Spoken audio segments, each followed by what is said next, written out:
जैसे हमने पहले वाले क्लास में अपन ने सीखा था कि अपन को कैसे स्क्वायर निकालना है जब आपके यूनिट डिजिट में 5 दिया हो। ठीक है, तो आज हम इसी को थोड़ा सा आगे बढ़ाएंगे। हम सीखेंगे कि जब आपको 3 डिजिट का नंबर दिया हो और उसके यूनिट प्लेस में आपको 5 दिया हो, जैसा कि आपको यहाँ पे दिख रहा है 115, 245।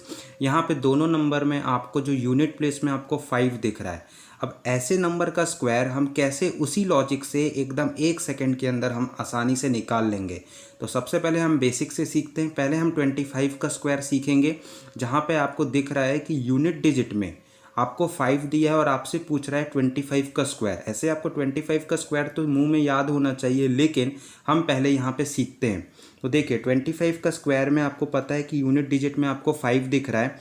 अब उसके बाद आप देखिए इसका प्रोसेस क्या होता है स्क्वायर निकालने का। सबसे पहला जो प्रोसेस होता है, सबसे पहला स्टेप होता है, आपको पता है कि 5 का स्क्वायर 25 होता है। ठीक है, इसमें किसी को डाउट नहीं है ना। 5 का स्क्वायर 25 होता है। अब उसके बाद जो आपको नंबर यहाँ पे दिख रहा है, वो जो बचा हुआ नंबर है, जो 10th डिजिट पे नंबर है, वो है आपका नंबर 2। ठीक है, ये आप यहाँ पे लिख लीजिए। अब इसके आगे वाला नंबर क्या होता है, यानी कि 2 के आगे वाला अगला यानी कि नेक्स्ट नंबर कौन सा होता है, वो 3 होता है।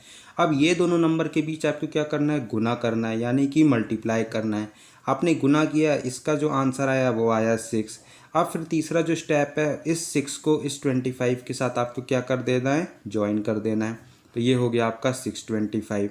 तो 25 का स्क्वायर हो जाएगा 625।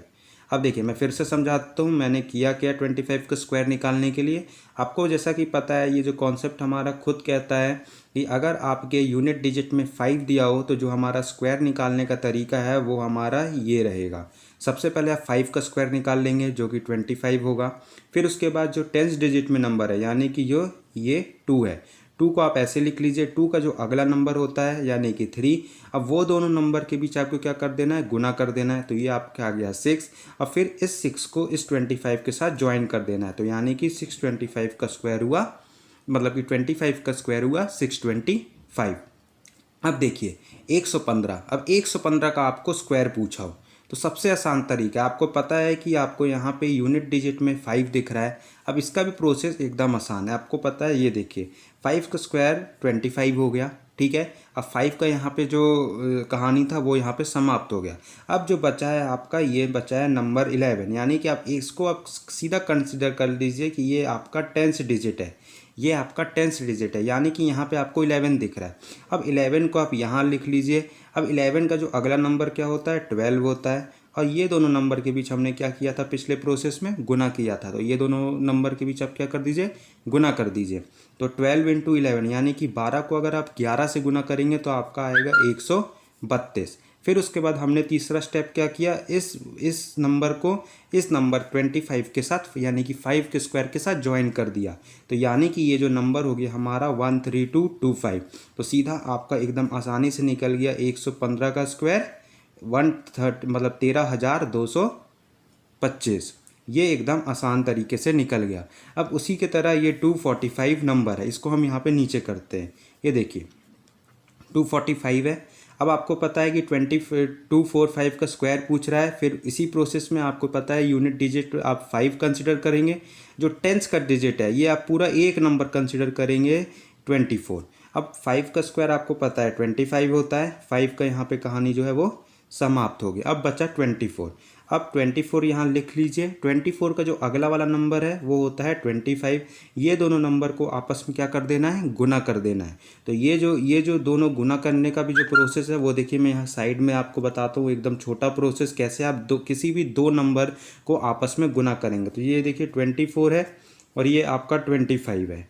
ठीक है, अब ये देखिए 5 4 जा 20, 0 कैरी का 2 गया। फिर उसके बाद आप क्या करिए, सिंपली क्रॉस मल्टीप्लिकेशन कर दीजिए। तो 5 को मैंने पहले 2 से मल्टीप्लाई किया तो ये 10 आता है। फिर 2 को मैंने 4 से मल्टीप्लाई किया तो ये 8 आया। यहाँ पे हमारा कैरी 2 था पहले से, तो ये आपका हो गया 20। अब 20 में फिर से ये 0 आया, 2 कैरी पे गया। फिर उसके बाद 2 को इस ऊपर वाले 2 से मल्टीप्लाई कर दीजिए, यानी कि 2 इंटू 2 4, 4 और कैरी का 2 आपका 6। तो ये आपका 600 था। ठीक है, तो आपको अब देखिए, अब आपको क्या तीसरा प्रोसेस आपको पता है, जैसे कि 600 को इस 25 को क्या कर देना है, जोड़ देना है। तो ये हो जाएगा हमारा 625। 25। तो 245 का जो स्क्वायर होगा हमारा वो होगा 625। ये आपका आसानी से निकल गया। तो बहुत सिंपल तरीके से हमने यहाँ पे फिर से सीखा आज कि आपको कैसे स्क्वायर निकालना है उन नंबरों का जिसके अंत में आपको यानी कि यूनिट डिजिट में आपको 5 दिया हो। ठीक है, तो जैसे आपको भले ही 3 डिजिट का नंबर दिया हो, जैसे हमने यहाँ पे एग्जांपल लिया 115 का, 245 का, कैसे हमने इसका स्क्वायर निकाला। सबसे पहले आप 5 का स्क्वायर निकालिए, फिर उसके बाद जो बाकी का जो पिछला जो 2 डिजिट का जो नंबर है उसको आप 10th डिजिट मान लीजिए, और उसका जो अगला नंबर है यानी कि जैसे 115 में 5 का आपने स्क्वायर निकाल लिया, फिर उसके बाद जो 11 बचा, 11 का अगला नंबर होता है 12, यानी कि अब ये दोनों नंबर के बीच आप क्या करिएगा, गुना करिएगा। गुना करके आया आपका 132। 132 आने के बाद आपको क्या कर देना है, 132 को और 132 और 25 को क्या कर देना है, ज्वाइन कर देना है। तो 115 का स्क्वायर हो जाएगा 132 25, यानी कि 13,225। वैसे ही हमने 245 का भी स्क्वायर निकाला। ठीक है, तो ऐसे ही फिर ये आज तीसरा पार्ट था, फिर हम चौथा पार्ट कल देखेंगे।